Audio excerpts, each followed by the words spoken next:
in a show that needs a lot of things to happen in a short amount of time, you don't have the luxury of screwing around. That's the lesson we should take from that. Multiculturalism is dead unless it's propped up by a lie. Grab a burlap sack, let these massive creatures charge you, and then ride them to safety out the canyon somehow. It's so ridiculous.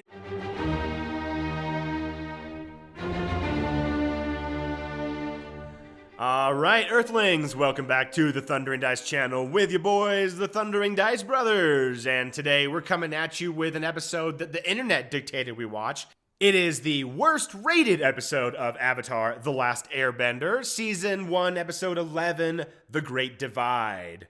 Now, it is Avatar, so it's really not going to be terrible, right? We thought, anyway.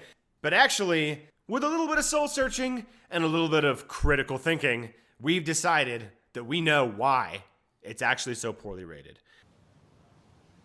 Right.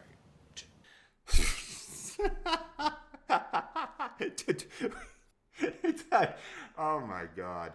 It's a very heavy-handed episode. That's just much like my intro. It was heavy-handed and far too serious for a children's television show. Seriously, the Great Divide. I mean, like, it's a fun episode in principle. You know, taking two rival tribes, forcing them to try to work together, having the Avatar in the mix to try to bridge the divide, finding out that it is unambiguous that they hate each other, dividing the group up into two sections.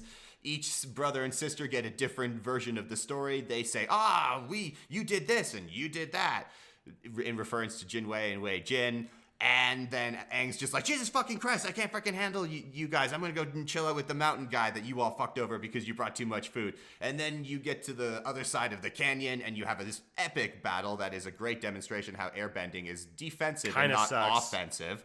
And then you have a boatload of real things like, all right, guys, grab a burlap sack, let these massive creatures charge you, and then wrangle their snouts, jump over, and then ride them to safety out the canyon somehow. It's so ridiculous. And you know, thank God they got rid of the young and the women and the children, the sick people, whatever the hell they did on Appa, because, you know, sprightly old man and butch lady had to duke it out, and that would have been awful if one of them had been crippled or too old or something, but fuck.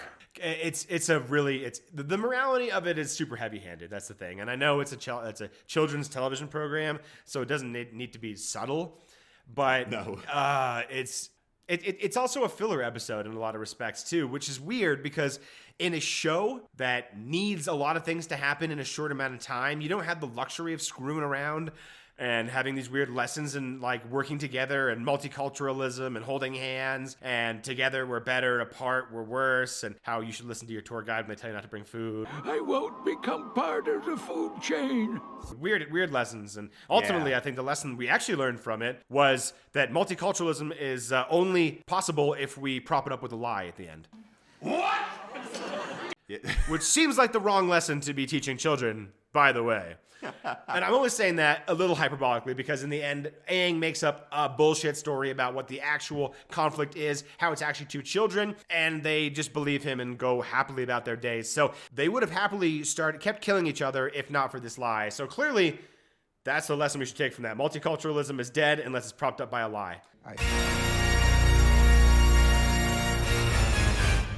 I'm sorry. Yeah. Thank you, Nickelodeon. Absolutely. I totally agree. That is perfect. And then also, the actual segment when you see little baby Wei Jin and Jin Wei, you know, playing on the court is the funniest 20 seconds of the whole episode. Yeah, and actually, this kind of makes me think there's 4 animation styles in the episode, and they don't really work very well for me.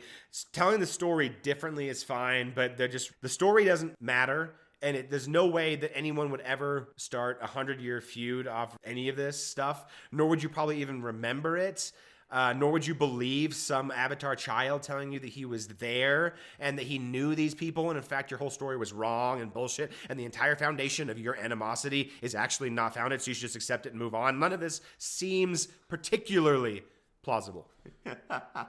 Or, like in the elders' perspective, like all the leaders of those two tribes had to do was think about, like, 100 years ago is not that long ago, and I know that these two people weren't brothers. I mean, not necessarily, you're not going to know that. But you probably do, at least from some sort of family traditions, oral someone's history. going to remember that these two people were brothers, and that's just not something you're going to conveniently forget in 100 years. Now, in their defense, we don't know how much cultural history has been erased because of all the fire fuckery and shenanigans with the Fire Nation army trolling around the Earth because it's been Kingdom. going on for a century. So, like, who knows how much they've had to flee and how much generational wealth that they collect, I mean, knowledge-wise in this respect, have lost. So I can see the story becoming corrupted quicker.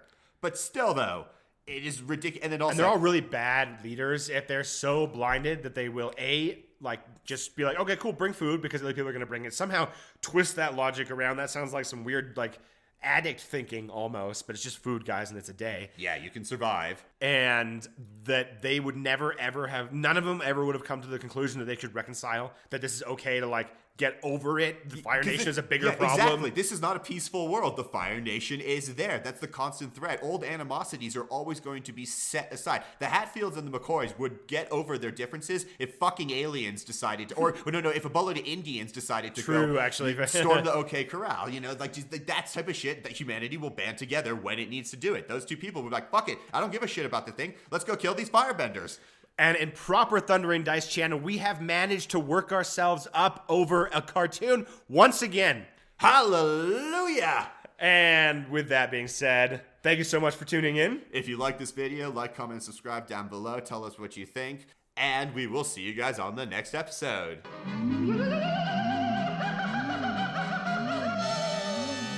Hey, wait for us!